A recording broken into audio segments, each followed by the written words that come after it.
Good morning, students. I'm Lavneet Kaur from SIMT Nakoda. Today, our topic is strategic choice. So, let's start with the topic. Strategic choice refers to the decision which determines the future strategy of a firm. It addresses the question where shall we go.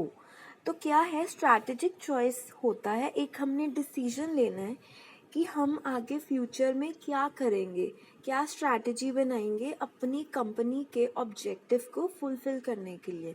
For example जैसे हमारे college में हम किस चीज़ के लिए strategy बनाएंगे कि जो स्टूडेंट्स हैं उनको अच्छे से हम पढ़ाई करा सके। अभी जैसे लॉकडाउन है तो हमने स्ट्रैटेजी बनाई है कि हम यूट्यूब पे लेक्चर्स डाल देंगे ताकि जो स्टूडेंट्स हैं वो जब भी उनके पास टाइम हो they can just click on it और वो आराम से सुन सकते हैं लेक्चर्स। ठीक है, अब होता क्या है, strategic choice is therefore the decision to select from among the grand strategies considered the strategy which will be best meet the enterprise objective.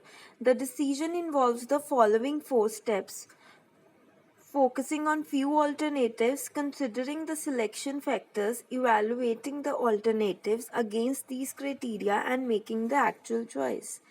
तो 4 चीज़ें आती हैं इस प्रोसेस में। ठीक है, अब कौन से फैक्टर्स हैं जो स्ट्रैटेजिक चॉइस को इन्फ्लुएंस कर सकते हैं। ठीक है, वो है environmental constraint, internal organisation and management power relationships.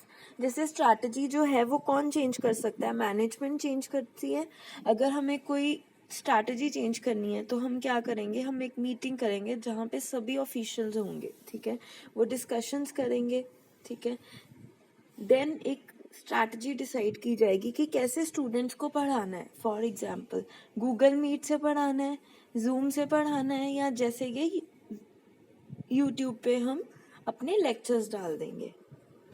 Management attitude towards risk, values and preferences. अब क्या है, अगर लेक्चर स्टूडेंट्स के पास नहीं पहुंचते वो क्या करेंगे, वो कोर्स छोड़ देंगे। ठीक है, तो रिस्क तो है ना। ऐसे इम्पैक्ट ऑफ पास्ट स्ट्रैटेजी, जैसे पहले क्या होता था, जैसे बीच बीच में जूम क्लास होती थी तो कई स्टूडेंट्स के वहाँ पे जो नेटवर्क इश्यूज थे, इसलिए वो पास्ट स्ट्रैटेजी को देख के क्या डिसाइड किया गया कि यूट्यूब पे ही लेक्चर्स डालने हैं। Information constraint, competitor reaction, time constraint. ठीक है, तो ये सारे जो हैं फैक्टर्स जो इन्फ्लुएंस करते हैं स्ट्रैटेजिक चॉइस को। नेक्स्ट है, अब क्या प्रोसेस रहता है, focusing on alternatives. The aim of this step is to narrow down the choice to a manageable number of feasible strategies. It can be done by visualizing a future state and working backwards from it. अब ये कह रहे हैं कि हमें क्या करना है कि हमें पास्ट और फ्यूचर दोनों को कंसिडर करके एक स्ट्रैटेजी बनानी है। ठीक है, सारे फोकस करने हैं ऑल्टरनेटिव जो भी हैं। Managers generally use gap analysis for this purpose. By reverting to business definition, it helps the manager to think in a structured manner along any one or more dimensions of the business. तो एक gap analysis है वो use किया जाता है जिससे हमें और भी बहुत सारी चॉइसेस जो हैं वो मिल जाती हैं जिसमें से हम अपने अकॉर्डिंगली एक स्ट्रैटेजी चूज़ करते हैं। अब जो ऑल्टरनेटिव्स है वो किस लेवल पे होंगे, तो कॉर्पोरेट लेवल पे होंगे। Then second is business level. Corporate level होता है very at a large scale. ठीक है, तो एट लार्ज स्केल क्या होता है, ऑल्टरनेटिव्स क्या होते हैं, एक्सपेंशन। ठीक है, हम अपना जो कंपनी है उसको एक्सपैंड कर रहे हैं, उसमें कुछ और नई चीज़ें ऐड कर रहे हैं। स्टेबिलिटी, या स्टेबल ही रहने देते हैं कंपनी को, रिट्रेंचमेंट कर देते हैं। ठीक है, अब ये जो रिट्रेंचमेंट स्ट्रैटेजीज होती हैं इसमें क्या होता है कि जो कंपनी है पहले वो बहुत चीज़ों में डील कर दी होती है, फिर वो अपनी जो प्रोडक्शन है या फोकस है उसको थोड़ा कम कर देती है ताकि बजट ज़्यादा ना हो और कंपनी स्टेबल रहे। ठीक है, then is combination, combination means सबका कॉम्बिनेशन की अच्छे से चलती रही ये कंपनी चलती रहे. Next is as business level strategic alternative क्या है, कॉस्ट लीडरशिप मीन्स आप कम कॉस्ट में अच्छा प्रोडक्ट दे रहे हो. डिफ्रेंसिएशन मीन्स कि डिफरेंट डिफरेंट प्रोडक्ट्स प्रोवाइड करवा रहे हो. देन फोकस बिजनेस स्ट्रैटेजी, एक ही प्रोडक्ट पे आप ज़्यादा फोकस कर रहे हो जिससे आपको ज़्यादा प्रॉफिट हो रहा है. Then is analysing the strategic alternatives. The alternatives have to be subjected to a thorough analysis which rely on certain factors known as selection factors. तो सिलेक्शन फैक्टर्स जो होंगे वो डिटर्मिन करेंगे strategy.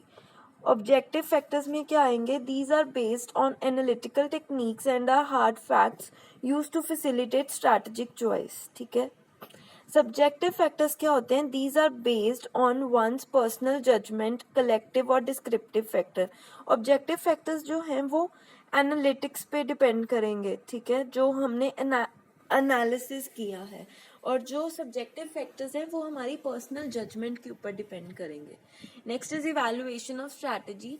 Each factor is evaluated for its capability to help the organization to achieve its objective. This step involves bringing together analysis carried out on the basis of subjective and objective factors. तो evaluate की जाती हैं strategy subjective और objective factors के ऊपर, means जो हमने analyze किया उसके ऊपर और जो हमारी personal खुद की वो judgment है उसके ऊपर. Making a strategic choice. जब हमने इवेलुएट कर लिया सब कुछ, फिर हम बनाएंगे एक strategic choice. A strategic choice must lead to a clear assessment of alternative which is the most suitable alternative under the existing conditions. तो हमें मोस्ट सूटेबल वाला जो है वो ढूंढना है ऑल्टरनेटिव. ठीक है. A blueprint has to be made that will describe the strategies and condition under which it operates. तो एक ब्लू प्रिंट बना देना है हमने. ठीक है, कि कैसे कैसे हम स्ट्रैटेजिक चॉइस को एक्सेप्ट करेंगे या चूज करेंगे. तो आई होप आपको ये इतना टॉपिक क्लियर हो. If there is any doubt just let me know. Thank you.